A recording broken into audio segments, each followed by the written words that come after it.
Hi hello ಎಲ್ಲರಿಗೂ ನಮಸ್ಕಾರ. ಇವತ್ತು ನಾವು ಬೆಂಗಳೂರು ಟು ಧರ್ಮಸ್ಥಳ ಟ್ರಿಪ್ ಹೋಗ್ತಾ ಇದ್ದೀವಿ. ಈ ಟ್ರಿಪ್ ಹೋಗೋಕ್ಕೆ ಮುಂಚೆ ಸ್ಟಾರ್ಟ್ ಮಾಡಿದ್ದೆ ತಡ, ಮಳೆ ಮೇಲೆ ಮಳೆ ಸ್ಟಾರ್ಟ್ ಆಗೇ ಹೋಯಿತು.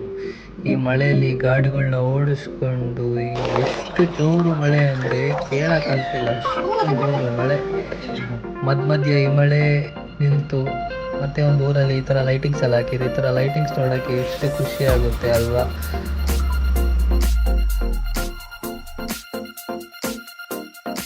ಇದೇ ನನ್ನ ಮೊದಲ ಯೂಟ್ಯೂಬ್ ಬ್ಲಾಗು, ಪ್ಲೀಸ್ ಸಪೋರ್ಟ್ ಮಾಡಿ. ಹಂಗೆ ದಾರಿಲಿ ಹೋಗ್ತಾ ಇಲ್ಲೊಂದು ಸ್ಟಾಪ್ ಎಲ್ಲ ಹಾಕೊಂಡ್ವಿ. ನಾವು ಬಂದ್ವಿ ಚಿಕ್ಕಮಂಗ್ಳೂರಿಗೆ. ಹಂಗೆ ಚಿಕ್ಕಮಂಗ್ಳೂರಲ್ಲಿ ಒಂದು ಸ್ಟಾಪ್ ಕೊಟ್ಕೊಂಡು ಅಲ್ಲೇ ಮತ್ತೆ ಒಂದು ಟೀನ ಕುಡ್ಕೊಂಡು, ಇಲ್ಲಿ ಟೀ ಕುಡಿಯೋದು ಚೆನ್ನಾಗಿರುತ್ತೆ. ಬೆಳಗಿನ ಜಾವ ಟೀ ಕುಡಿಯೋದು ಒಂಥರ ಮಜಾ ಇರುತ್ತೆ. ಆಮೇಲೆ ಅಲ್ಲೇ ಬಿಸಿ ಮಂಗಳೂರು ಗಂಟು ನಿಂತ್ಕೊಂಡು ಅಲ್ಲಿಂದ ಹೊರಟ್ವಿ. ಮೊಬೈಲಲ್ಲಿ ಇನ್ನೊಂದು ಸತಿ ಮ್ಯಾಪ್ ನೋಡ್ಕೊಂಡು ಅಲ್ಲಿಂದ ಬಿಟ್ವಿ.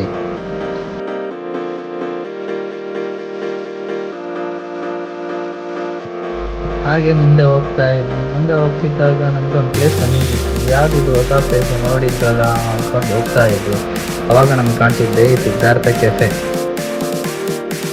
ಯಾರಪ್ಪ ಈ ಸಿದ್ಧಾರ್ಥ ಅವರು ಅಂತಂದರೆ, ಕಾಫಿನಾಡಿನ ಹೆಸರನ್ನು ಈ ಪ್ರಪಂಚಕ್ಕೆ ಪರಿಚಯ ಮಾಡಿಸಿದ್ದೇ ಈ ಸಿದ್ಧಾರ್ಥ ಹೆಗ್ಡೆ ಅವರು. ಈ ಜಾಗ ಮೂಡಿಗೆರೆ ಹೆದ್ದಾರಿಯಲ್ಲಿ ಸಿಗುತ್ತೆ. ಅದರ ಹೆಸರು ಬಂದ್ಬಿಟ್ಟು ಸಿದ್ಧಾರ್ಥ ವನ ಅಂತ ಹೇಳಿ ಇಟ್ಟಿದ್ದಾರೆ. ಮಲೆನಾಡಿನ ಕಾಫಿ ಬೆಳೆಗಾರರು ಕೆಫೆ ಕಾಫಿ ಡೇ ಸಂಸ್ಥಾಪಕನ ಹೆಸರಿನಲ್ಲಿ ಈ ಪಾರ್ಕನ್ನು ಅವರು ನಿರ್ಮಿಸಿದ್ದಾರೆ.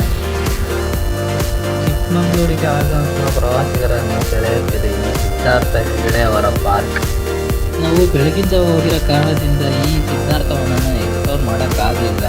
ಒಂದ್ಸತಿ ಅವಾಗ ಟೈಮ್ ಸಿಕ್ಕಾಗ ಎಕ್ಸ್ಪ್ಲೋರ್ ಮಾಡೋಣ ಅಂತ ಅಂದ್ಕೊಂಡು ಅಲ್ಲಿಂದ ಹಾಗೆ ಹೊರಟ್ವಿ. ಸಿದ್ಧಾರ್ಥ ನೋಡೋಕ್ಕೋಸ್ಕರ ಇಲ್ಲಿ ಗಾಡಿ ನಿಲ್ಲಿಸಿ ಇಲ್ಲಿ ನೋಡ್ಕೊಂಡು ಬಂದಿದ್ದೀನಿ.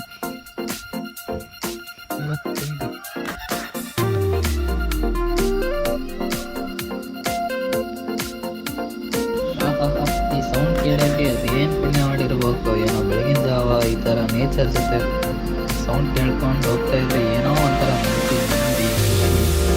ನಾವು ಬೆಂಗಳೂರಲ್ಲಿ ಆ ಸೌಂಡ್ ಮಧ್ಯೆ ಕೇಳೋದಕ್ಕಿಂತ ಈ ಸೌಂಡ್ ಕೇಳೋದು ಎಷ್ಟು ವಾಸಿಯಂತೆ, ಎಷ್ಟು ಪ್ರಶಾಂತವಾಗಿ, ಎಷ್ಟು ನೆಮ್ಮದಿ ಕೊಡುತ್ತೆ ಅಂದರೆ ಆ ಸ್ವರ್ಗನೇ ಬೇರೆ. ಅದಕ್ಕೋಸ್ಕರ ನಾವು ಅವಾಗವಾಗ ಇಲ್ಲಿ ಟ್ರಿಪ್ ಹೋಗ್ತಾ ಇದ್ದೀವಿ, ನೇಚರ್ ಜೊತೆ ಬೆರೀತೀವಿ.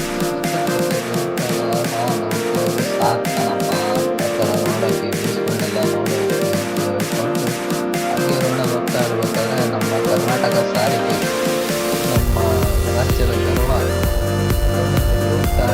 ಹೋಗ್ತಾ ಇತ್ತು. ಈ ಬಸ್ನ ನೋಡೋಕ್ಕೆ ಎಷ್ಟು ಇದ್ದಿದ್ದು ಸಾಲಪ್ಪ. ಅದರಲ್ಲೂ ಈ ಘಾಟ್ ಸೆಕ್ಷನ್ನಲ್ಲಿ ಎಷ್ಟು ಸಖತ್ತಾಗಿ ಹೊಡಿತಾರೆ ಅಂದರೆ, ಇವರಿಗಿನ್ನ ಸಖತ್ತಾಗಿ ಡ್ರೈವ್ ಮಾಡೋಕ್ಕೆ ಯಾರ ಕೈಲೂ ಸಾಧ್ಯ ಆಗೋದಿಲ್ಲ. ಆ ಟರ್ನಿಂಗ್ಸ್ಗಳಲ್ಲಿ ಅಲ್ಲಿ ನಾವು ಸೈಡ್ ಮುಂದೆ ಬಂದ್ವಿ. ಆಮೇಲೆ ಮುಂದೆ ನಮಗೆ ಕಾಣಿಸಿದ್ದು ಈ ಥರ ಜಲಪಾತ.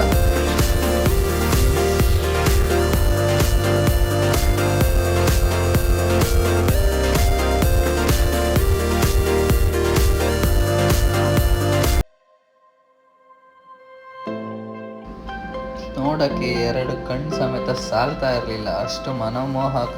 ಅದರಲ್ಲೂ ನಮ್ಮ KSRTC, ನಮ್ಮ ಕರ್ನಾಟಕದ ಹೆಮ್ಮೆ. ಆ ಬಸ್ನ ನೋಡೋಕ್ಕೆ ಎಷ್ಟು ನೋಡಿದ್ರು ಖುಷಿ. ಇಂಥ ಎಷ್ಟು ನೆಮ್ಮದಿಯಾಗಿ, ಎಷ್ಟು ಪ್ರಶಾಂತವಾಗಿತ್ತು ಗೊತ್ತಾ.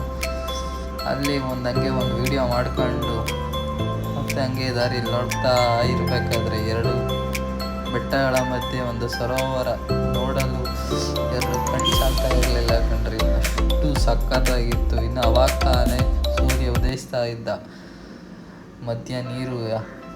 ಹಬ್ಬ, ಯಾರಾದರೂ ಆಗಲಿ ಒಂದು ಕ್ಷಣ ಮೈ ಮರಿಲೇಬೇಕು.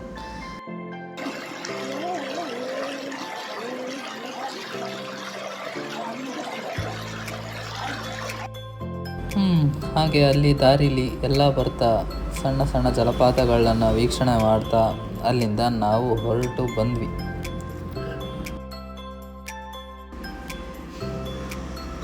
ಕೊನೆಗೆ ನಾವು ಧರ್ಮಸ್ಥಳದ ಮಹಾದ್ವಾರ, ಅಲ್ಲಿಂದ ನಾವು ಒಳಗಡೆ ಹೋಗ್ತಾ ಇದ್ದೀವಿ.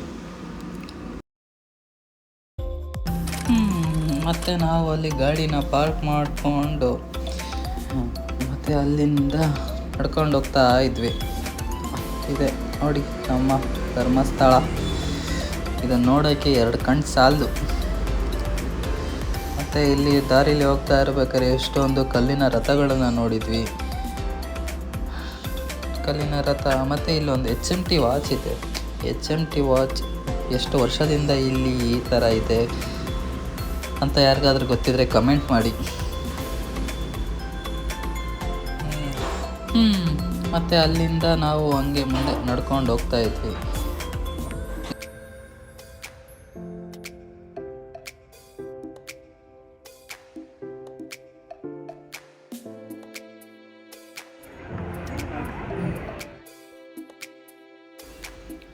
ಅಲ್ಲಿಂದ ಎಷ್ಟು ಜನ ತುಂಬ ಕಡಿಮೆ ಇದ್ದರು. ನಾವು ಹೋಗಿದ್ದು ವೀಕ್ ಡೇಸಲ್ಲಿ, ಅದಕ್ಕೆ ನಮಗೆ ಬೇಗ ದರ್ಶನಕ್ಕೆ 2ನೇ ಗೇಟ್ ಒಳಗಡೆ ಎಂಟ್ರಿ ಸಿಕ್ತು.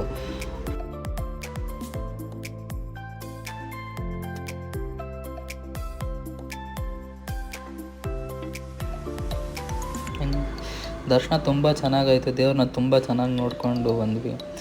ಆಮೇಲೆ ಧರ್ಮಸ್ಥಳಕ್ಕೆ ಹೋದರೆ ಅಲ್ಲಿ ಅನ್ನದಾನ ಪ್ರಸಾದ ವಿನಿಯೋಗ ಎಷ್ಟು ಚೆನ್ನಾಗಿರುತ್ತೆ ಅಂದರೆ, ಅಲ್ಲಿಗೆ ಹೋಗಿ ಊಟ ಮಾಡ್ದಲೇ ವಾಪಸ್ ಬಂದಿರೋ ಹಿಸ್ಟ್ರಿನೇ ಇಲ್ಲ. ಅಲ್ಲಿ ಊಟ ಮಾಡೋಕ್ಕೆ ಪುಣ್ಯ ಮಾಡಿರಬೇಕು. ನೆಕ್ಸ್ಟ್ ಅಲ್ಲಂಗೆ ಹೊರಗಡೆ ಬಂದು ಒಂದು ವೀಡಿಯೋ ಮಾಡ್ಕೊಂಡು ಅಲ್ಲಿಂದಂಗೆ ಒಂದು ವೀಡಿಯೋ ಮಾಡಿಕೊಂಡು ನಾವು ಹೋಗಿದ್ದೆ ನೆಕ್ಸ್ಟು ಗೊಮ್ಮಟೇಶ್ವರ ನೋಡೋದಕ್ಕೆ. ಅಲ್ಲಿಂದ ಅದನ್ನು ನೋಡಿಕೊಂಡು ನಾವು ಹೊರಟಿದ್ದು ತುಂಬ ಪವರ್ಫುಲ್ ಆಗಿರೋ ದೇವರು ಸೌತಡ್ಕ ಗಣೇಶಂಗೆ ಅಲ್ಲಿಂದ ಹೊರಟ್ವಿ. ಈ ಸೌತಡ್ಕ ಗಣೇಶ ವಿಶೇಷ ಏನಪ್ಪ ಅಂತಂದರೆ, ಇದಕ್ಕೆ ಯಾವುದೇ ಥರ ಗುಡಿ ಗೋಪುರ ಇಲ್ಲ, ಹಂಗೆ ಓಪನ್ ಒಳಗಡೆ ಇದೆ. ಇದನ್ನು ನೋಡೋಕ್ಕೂ ಒಂಥರ ಮನಸ್ಸಿಗೆ ನೆಮ್ಮದಿ ಇದೆ.